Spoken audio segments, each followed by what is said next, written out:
Biology with Kushwaha में आपका स्वागत है।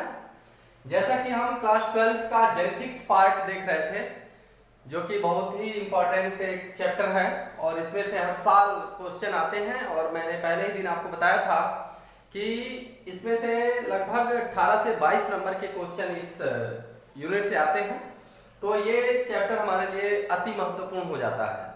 तो अतः आज हम जो है पार्ट 3 देखेंगे, जिसमें मेंडल द्वारा चुने गए 7 विपर्यासी लक्षणों को हम देखेंगे। अर्थात अपने इस वीडियो में हम देखेंगे कि 7 contrasting characters taken by Mendel. Mendel ने जो 7 विपर्यासी अर्थात कंट्रास्टिंग ट्रेट लिए थे, वो कौन कौन से ट्रेट थे, कौन सा उसमें डोमिनेंट ट्रेट था, कौन सा उसमें रिसेसिव ट्रेट था, इन सब के बारे में हम आज इस वीडियो में देखने वाले हैं। तो चलिए देखते हैं। कंट्रास्टिंग का मतलब होता है विपर्यासी अर्थात विरोधी लक्षण। क्या होता है? विरोधी लक्षण। क्या होता है? विरोधी लक्षण। विरोधी लक्षण का मतलब जैसे मान लीजिए कि एक लंबा है तो दूसरा छोटा होगा, एक नीचे है तो एक ऊपर होगा। इस तरीके के लक्षणों को हम विपर्यासी लक्षण या कंट्रास्टिंग ट्रेट्स बोलते हैं। तो आइए देखते हैं पहला कैरेक्टर। पहला जो कैरेक्टर है हमारा हाइट ऑफ प्लांट, यानी कि प्लांट हाइट, पौधे की लंबाई। क्या है? पौधे की लंबाई। पहला लक्षण है हमारा पौधे की लंबाई, और इसमें डोमिनेंट का मतलब होता है प्रभावी। क्या होता है? प्रभावी। और रिसेसिव का मतलब होता है अप्रभावी। अर्थात इसमें प्रभावी लक्षण क्या था और अप्रभावी क्या था? प्रभावी जो था वो टाल था। क्या था? टाल। टाल का मतलब क्या होगा? हमारा लंबा। क्या होगा? लंबा। अर्थात ये पौधा, इसका जो प्रभावी लक्षण था प्लांट हाइट का, पौधे की लंबाई का प्रभावी लक्षण क्या था? टाल था। और वहीं जब हम बात करते हैं रिसेसिव अप्रभावी लक्षण का, तो ये ड्वार्फ था, जिसको हम कहते हैं बौना। क्या बोलते हैं? बौना कहते हैं। दूसरा लक्षण पोजीशन ऑफ फ्लावर। क्या था? पोजीशन ऑफ फ्लावर मतलब कि पुष्प की स्थिति। अर्थात जो प्लांट है, जैसे मान लीजिए ये प्लांट है इस तरीके का, तो जो प्लांट है उस पे पुष्प कहाँ लगे हैं? यहां लगे हैं या यहां लगे हैं। यदि पुष्प यहां लगता है तो इसको कहते हैं एक्जियल। क्या बोलते हैं? अक्षीय। और इसको कहते हैं टर्मिनल। क्या बोलते हैं? टर्मिनल। टर्मिनल अंतस्थ। अंतस्थ। तो एक्सियल जो फ्लावर था ये डोमिनेंट कैरेक्टर था, अक्षीय। इसको बोलते हैं अक्षीय स्थिति थी। टर्मिनल था। और रिसेसिव में क्या था? टर्मिनल था, यानी कि सबसे अंत पे फ्लावर लगा हुआ था। अंतस्थ। अंतस्थ। ठीक है। तीसरे लक्षण में जब हम आते हैं तो देखते हैं कि क्या था? Colour of flower. अर्थात फूल का जो रंग था वो कैसा था? वायलेट का मतलब बैगनी। अर्थात जो प्रभावी लक्षण था फूल का वो कैसा था? बैगनी था। जबकि अप्रभावी जो रिसेसिव लक्षण था वो क्या था? व्हाइट अर्थात सफेद था। कैसा था? सफेद।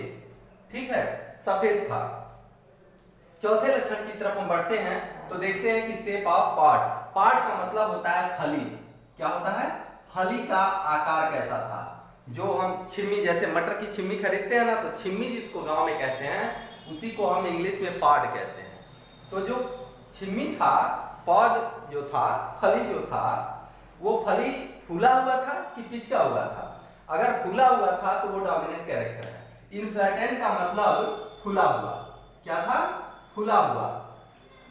और कॉन्स्टिंक्टेड का मतलब होता है पिचका हुआ। ये क्या था? पिचका था। पिचका हुआ बीच बीच में ऐसे। अर्थात अगर हम इस तरीके के बनाएं तो ये हमारे पॉट का कलर है मान लीजिए, और इसमें हम बनाएं तो इस तरीके का था पॉट कलर, इस तरीके का था ये पॉट से, तो कॉन्स्टिक्टेड बीच में धंसा हुआ था। पांचवें लक्षण की बात करें तो कलर ऑफ पॉट। अब फली का जो रंग था वो कैसा था? फली का जो रंग था वो कैसा था? तो फली का रंग जो था वो प्रभावी लक्षण में ग्रीन लिया था उन्होंने, और अप्रभावी लक्षण में येलो लिया था। क्या लिया था, प्रभावी में ग्रीन और अप्रभावी में येलो अर्थात पीला लिया था।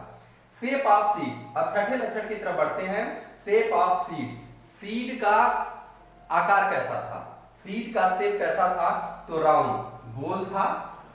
और रिंकल का मतलब झुर्रीदार, रिंकल का मतलब क्या होता है, झुर्रीदार, ऐसे लिख सकते हैं झुर्रीदार।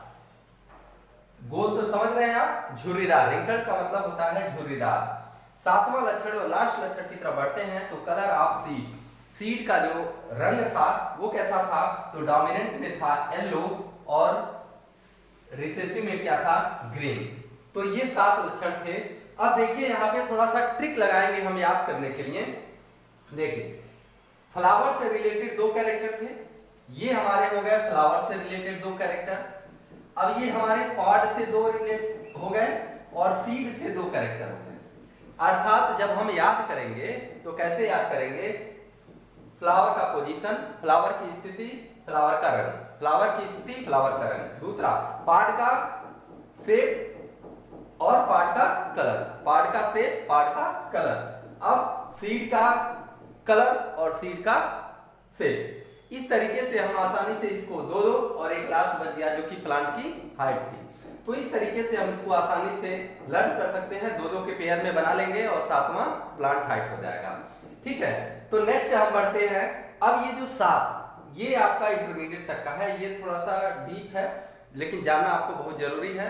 ये क्वेश्चन नीट वगैरह में आपका पूछ सकता है। अब ये ऐसे क्वेश्चन नहीं बनेंगे कि 7 कंट्रास्टिंग ट्रेड्स कौन से होते हैं आप बताइए, थोड़ा सा दूसरे टाइप का क्वेश्चन बनेगा जैसे इसमें से। देखिए अब ये जो 7 कंट्रास्टिंग ट्रेड थे वो क्रोमोसोम 4 क्रोमोसोम पे स्थित थे।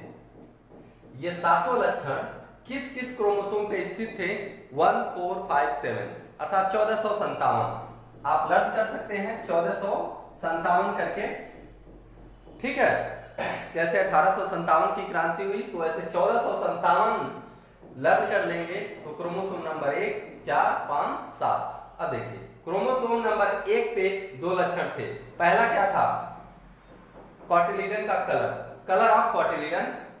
ठीक है, अर्थात सीड का जो था वो कलर, और दूसरा colour of flower, colour of flower, cotyledon का colour, colour of flower.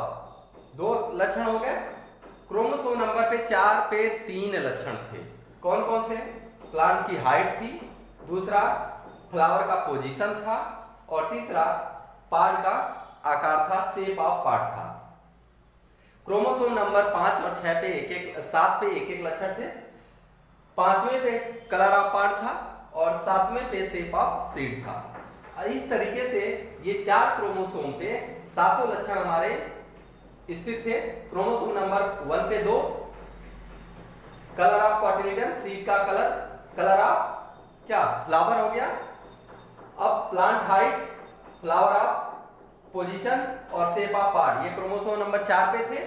Chromosome number 5 और क्रोमोसोम नंबर 7 पे 1-1 लक्षण थे हमारे। यहाँ पे आप सीड लिख सकते हैं, तो कलर ऑफ पॉट और colour of shape of seed, ये 7वें पे थे। तो इस तरीके से आज इस वीडियो में हमने देखा कि कौन कौन से 7 लक्षण चुने गए थे और उनमें कौन डोमिनेंट था और कौन रिसेसिव था। आप इस वीडियो को देखिए और आपको वीडियो अच्छा लगे तो आप वीडियो को, आज पहली बार कह रहा हूं कि लाइक और सब्सक्राइब कीजिए हमारे वीडियो को और इसे शेयर कीजिए। आज के लिए इतना ही, जल्द ही मिलते हैं नेक्स्ट वीडियो में। जय हिंद, जय भारत।